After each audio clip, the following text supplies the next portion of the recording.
If you've been beating yourself up for not sticking to your goals or wondering why you're inconsistent, even though you're highly capable, it's not a discipline problem. It's your mental load. Let's talk about how it's sabotaging your success without you even realizing it.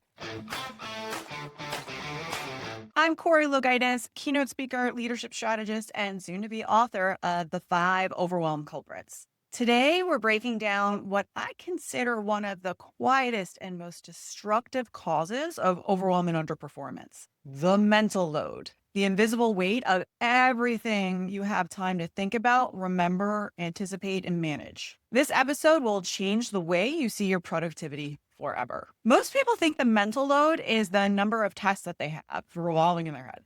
It's not. The mental load is all the planning, the remembering, anticipating, the emotional management, the micro decisions, the don't forget to, the I'll handle it, the let me just do it myself.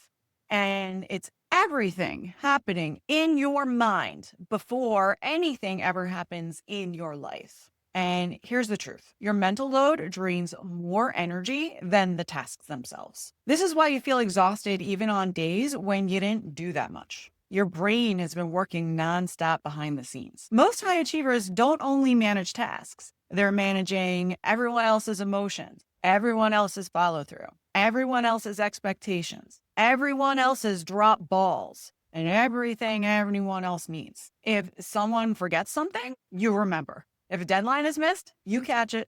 If something feels off, you sense it before anyone says a word. High achievers carry the logistics and the emotional climate, and that's double the mental load. When your brain is overloaded, consistency becomes impossible, not because you're lazy, but because your cognitive bandwidth is completely maxed out. In crisis leadership research, there's a term called decision fatigue overload. It happens when someone is forced to make too many decisions, anticipate too many outcomes, carry too much emotional responsibility, or process too much uncertainty. Sound familiar? The more mental load that you carry, the slower your brain becomes at doing things like prioritizing, initiating, following through, regulating emotions, taking consistent action. This isn't inconsistency. This is neurobiological depletion. Your brain isn't unmotivated. It's completely overloaded. There are three different types of mental load. Most people only recognize one, which is tasks. But the mental load has three different layers. One is the task load, which this is the visible load. Things like emails, deadlines, errands, work, home. This is the surface level stuff. Number two is the anticipation load. This is the predictive load. Everything that you're managing in your head, remembering birthdays, tracking who needs what, monitoring the emotional tone of your household, knowing school events, work events, meals, schedules. This is where most burnout hides. Then layer onto that, number three, the emotional load. This is the deep load, right? Holding feelings, but it's not just yours. It's yours and everyone else's. This includes the guilt, the worry, the fear, the pressure, the self-talk, the invisible responsibility. This is the load that sabotages success the fastest. So how do you reduce the mental load? Number one is stop trying to remember everything in your brain. Your brain is a processor. It's not a storage unit. It functions like a computer. You have too many tabs open, it's going to start to run slow. So first step is you got to offload mentally. And when you do so, your clarity is going to increase. So make sure you're using things like lists, systems, recurring reminders, dashboards, written routines. This is how high performers have the ability to scale themselves. Number two is delegate emotional and logistical labor. So yes, emotional delegation is real. Some examples of this can be, hey, can you take the lead on remembering school events? Or can you own follow-ups for the project?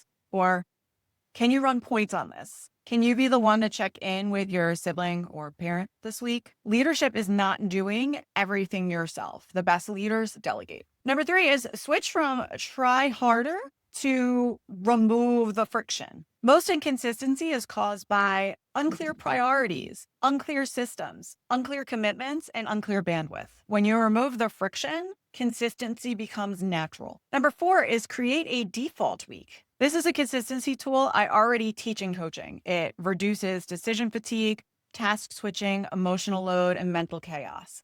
And by far, it's the single most powerful clarity tool because what you're doing is you're creating your week and setting up your systems and routines to help you manage your lowest capacity weeks as opposed to when you have high capacity. If this episode hit you hard, it's because you've been blaming yourself for inconsistency when your mental load is the real culprits. This is culprit number 5, lack of consistency, in my upcoming book, The 5 Overwhelm Culprits, which is launching on May 12th. You're not inconsistent, you're overloaded. And once you reduce the mental load, your natural consistency will come back. So subscribe, share this with someone who's carrying too much, and I will see you next week.